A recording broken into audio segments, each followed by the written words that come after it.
देखिए बच्चों, next is कि इरेशनल नंबर्स की पावर हम कैसे निकालते हैं। मीन्स अगर कहीं रूट एक्स का स्क्वायर हो, रूट एक्स का स्क्वायर मतलब root x into root x, या आपने 8th क्लास में भी पढ़ा था कि root x square means root x into root x, यानी कि ये x जो है वो अंदर मल्टीप्लाई हो जाएगा, that will be root of x into x. और जब ये पेयर बन जाता है तो पेयर में से एक नंबर बाहर आ जाता है और रूट का साइन हट जाता है, means root x square is x only. इसके एग्जाम्पल देखिए, ये आपको बहुत काम आने वाला है, इसको बहुत ध्यान से समझिएगा। रूट 2 का स्क्वायर सिर्फ 2 होगा, रूट 3 का स्क्वायर 3 होगा, रूट 5 का स्क्वायर 5 होगा, रूट 11 का स्क्वायर 11 होगा। मीन्स रूट का अगर हम स्क्वायर करें तो रूट के साइन से स्क्वायर कैंसिल हो जाता है, जो अंदर नंबर है सिर्फ वो बचता है। Is that okay? इसी तरह से अगर हम a रूट एक्स का स्क्वायर करें तो a रूट एक्स का स्क्वायर में a का स्क्वायर होगा और रूट एक्स का स्क्वायर क्या होता है? x, ठीक है, और उनकी हो जाएगी आपस में multiply. Means a root x का square is equals to a square into x. इस पर बेस्ड क्वेश्चंस देख लेते हैं। लाइक 2 रूट 3 का स्क्वायर करना है हमें। 2 रूट 3 का स्क्वायर मतलब 2 का स्क्वायर 4 और रूट 3 का स्क्वायर 3, दोनों की मल्टीप्लाई की, कितना आ गया? 12। सिमिलरली जैसे आपने 3 रूट 2 का स्क्वायर करना है, 3 रूट 2 का स्क्वायर मतलब 3 और 3 की मल्टीप्लाई की 9, और रूट 2 का स्क्वायर कितना होता है? 2, और 9 2 जा 18, ठीक है। अब इसी तरह से अगर मान लो क्यूब करना हो, क्योंकि आपके में क्यूब वाली आइडेंटिटी भी हो सकती हैं, ठीक है ना, तो क्यूब अगर हमें करना हो, क्यूब कैसे करते हैं? रूट एक्स का cube means root x into root x into root x. अभी जस्ट मैंने यहाँ आपको बताया root x into root x कितना होता है? एक्स।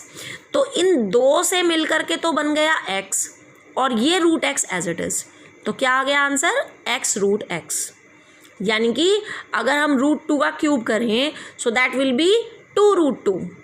रूट 3 का क्यूब करें दैट मीन्स 3 रूट 3। रूट 5 का क्यूब करें that means 5 root 5 etcetera.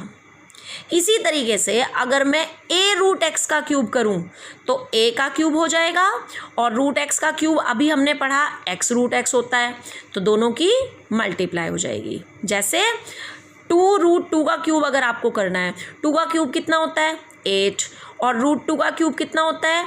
2 root 2, ठीक है। ये भी मैंने आपको दिखाया था ना, रूट 2 का क्यूब 2 रूट 2, और दोनों की जब हम मल्टीप्लाई करेंगे तो 8 2 जा 16 और रूट 2 एज इट इज़। ध्यान रखिएगा, बाहर जो नंबर है उसकी मल्टीप्लाई सिर्फ बाहर वाले नंबर से ही होती है, रूट के अंदर वाले नंबर से नहीं होती, ठीक है। ऐसे ही 2 रूट 3 का क्यूब देखिए, 2 रूट 3 का क्यूब, 2 का क्यूब कितना होता है? 8, और रूट 3 का क्यूब 3 रूट 3, जैसे यहाँ मैंने दिखाया था आपको रूट 3 का क्यूब 3 रूट 3, ठीक है। तो दोनों की जब आप मल्टीप्लाई करोगे you will be getting 24 root 3। Same इसी तरह से मैंने 3 रूट 2 का क्यूब बताया आपको, गॉट इट। अब इसी का यूज़ करते हुए मैं आपको सिखाती हूँ मल्टीप्लिकेशन ऑफ इरेशनल नंबर्स। तो बेटा जब हम दो इरेशनल नंबर्स को मल्टीप्लाई करते हैं तो बाहर वाले नंबर्स की आपस में मल्टीप्लाई हो जाती है, और रूट के अंदर वाले नंबर की मल्टीप्लाई आपस में हो जाती है, ठीक है। जैसे कि a रूट एक्स और b रूट एक्स की अगर हम मल्टीप्लाई करें तो a और b की मल्टीप्लाई होगी, और रूट एक्स की रूट एक्स के साथ मल्टीप्लाई होगी, और रूट एक्स की जब रूट एक्स के साथ मल्टीप्लाई होती है, ये देखिए मैंने आपको यहाँ पे बताया था, रूट एक्स की रूट एक्स में मल्टीप्लाई होती है तो क्या आता है? x। वही हमने यहाँ पर यूज़ किया है कि रूट एक्स की रूट एक्स में मल्टीप्लाई होगी तो क्या आएगा? x आएगा, ठीक है ना। सो अगर मैं 2 रूट 2 की 3 रूट 2 से मल्टीप्लाई करूँ तो 2 की मल्टीप्लाई हो जाएगी 3 में, कितना आ गया? 6, और रूट 2 की रूट 2 में होगी तो हो गया 2, और 6 2 जा 12। लाइकवाइज अगर मैं 2 रूट 3 और 3 रूट 3 की मल्टीप्लाई करूँ तो 2 और 3 की मल्टीप्लाई करेंगे तो 6, और रूट 3 की रूट 3 में मल्टीप्लाई करेंगे तो 3, और 6 3 जा 18। So that is the answer. अगला इसका लास्ट जो मल्टीप्लिकेशन का एप्लीकेशन है कि अगर अनलाइक इरेशनल्स हो तब भी सेम वही, बाहर वाले नंबर की बाहर वाले साथ मल्टीप्लाई और रूट के अंदर वाले नंबर की अंदर वाले के साथ मल्टीप्लाई। जैसे अगर मुझे 2 रूट 3 की मल्टीप्लाई 3 रूट 2 में करनी हो तो 2 की मल्टीप्लाई 3 में हो जाएगी, और रूट के अंदर वाले 3 की मल्टीप्लाई रूट के अंदर वाले 2 में हो जाएगी। तो ये आ गया आपके पास 2 3 जा 6, और रूट के अंदर भी 3 2 जा 6। So answer is 6 root 6। अगला एग्जाम्पल देखिए, 2√5 की अगर 3√2 में मल्टीप्लाई करनी हो, सो 2 की 3 में मल्टीप्लाई की 6 और रूट के अंदर 5 और 2 की मल्टीप्लाई हुई तो 10. सो आंसर इज 6√10. Got it. इसके बेस पर ही बच्चों मैंने इसकी जस्ट जो आपकी बुक की एक्सरसाइज है उसके कुछ वीडियोस बनाई हैं, ये सॉल्व्ड एग्जांपल्स की, जिसका कि मैं आपको PDF सेंड करूंगी. इसमें बस एक डिवीजन और है, वो और देख लीजिए. दैट इज़ द लास्ट, कि अगर हम डिवाइड करते हैं तो डिवाइड भी बेटा वही है कि बाहर वाला नंबर बाहर वाले के साथ डिवाइड होगा और रूट के अंदर वाला नंबर अंदर वाले के साथ डिवाइड होगा. जैसे कि 8√15 को अगर हमें 2√3 से डिवाइड करना हो तो 8 will be divided by 2 and root के साइन के अंदर ही इस रूट के साइन को थोड़ा बड़ा करके लिखेंगे and 15 will be divided bye 3. सो 8 जब 2 से डिवाइड होगा 4 आएगा और 15 जब 3 से डिवाइड होगा तो 5 आएगा. 3 5 15 होते हैं और 2 4 8. So answer will be 4√5. Got it. अब आपकी बुक के ही कुछ सॉल्व्ड एग्जांपल्स हैं, इसमें कुछ रूल्स हैं कि जब हम किसी रेशनल और इरेशनल नंबर को प्लस करें तो भी हमें इरेशनल नंबर मिलता है. क्यों? क्योंकि √3 की डेसिमल रिप्रेजेंटेशन कैसी होगी? नॉन टर्मिनेटिंग नॉन रिपीटिंग, और उसमें जब मैं 2 को प्लस करूंगी तब भी हमें एक non terminating non repeating decimal number ही मिलेगा. So that's why it is an irrational number again. ठीक इसी तरीके से इनका डिफरेंस भी एक इरेशनल नंबर होता है, लेकिन इनका प्रोडक्ट जो है वो प्रोडक्ट और डिवीजन वो रेशनल भी हो सकता है और इरेशनल भी. इसके लिए मैंने एक एग्जांपल लिया है. देखिए जैसे कि ये 2 नंबर्स हैं, ठीक है, ये भी इरेशनल है ये भी इरेशनल है, लेकिन जब हम इन दोनों को मल्टीप्लाई करते हैं तो मल्टीप्लाई करने के बाद हमें एक रेशनल नंबर मिल रहा है. Got it. तो मल्टीप्लाई और डिवाइड में हमें रेशनल या इरेशनल कुछ भी नंबर मिल सकता है, लेकिन जब हम ऐड या सब्ट्रैक्ट करेंगे तो हमेशा हमें इरेशनल नंबर ही मिलेगा. ठीक है.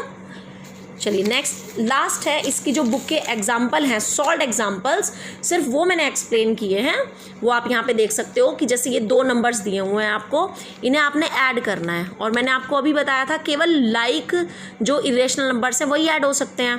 तो 2√2 में ये वाला √2 प्लस होगा और 5√3 में ये वाला 3√3 माइनस होगा. तो हमने इन्हें अलग से ब्रैकेट में लिख लिया. अब 2√2 प्लस √2 कितना हो जाएगा? 3√2. और 5√3 माइनस 3√3 कितना हो जाएगा? 5 minus 3 2√3. And that will be the answer. इसी तरह से नेक्स्ट मल्टीप्लाई वाला देखिए. 6 2 12 और √5 की √5 में मल्टीप्लाई होगी तो कितना मिलेगा? 5. 12 5 60. ये जस्ट मैं आपको अभी पहले समझा चुकी हूँ डिवाइड वाला, जब मैंने डिवीजन का एग्जांपल लिया था. ठीक है ना. नेक्स्ट है इनकी मल्टीप्लाई. देखो ये भी पूरा का पूरा इरेशनल नंबर है और ये भी पूरा इरेशनल नंबर है. तो जब इनके मल्टीप्लाई करेंगे तो पहले इस 5 की मल्टीप्लाई इस पूरे ब्रैकेट में और फिर इस √7 की इस पूरे ब्रैकेट में. अगेन ये वाला ब्रैकेट ओपन करेंगे तो 5 की मल्टीप्लाई दोनों में होगी, 2 में भी और √5 में भी. लाइकवाइज इस √7 की मल्टीप्लाई 2 में भी और √5 में भी. अब 5 2 10, 5√5 ये आ गया, 2√7 ये आ गया और √7 इंटू √5 मतलब √35. ये चारों ही टर्म्स अलग अलग हैं. That will be the answer.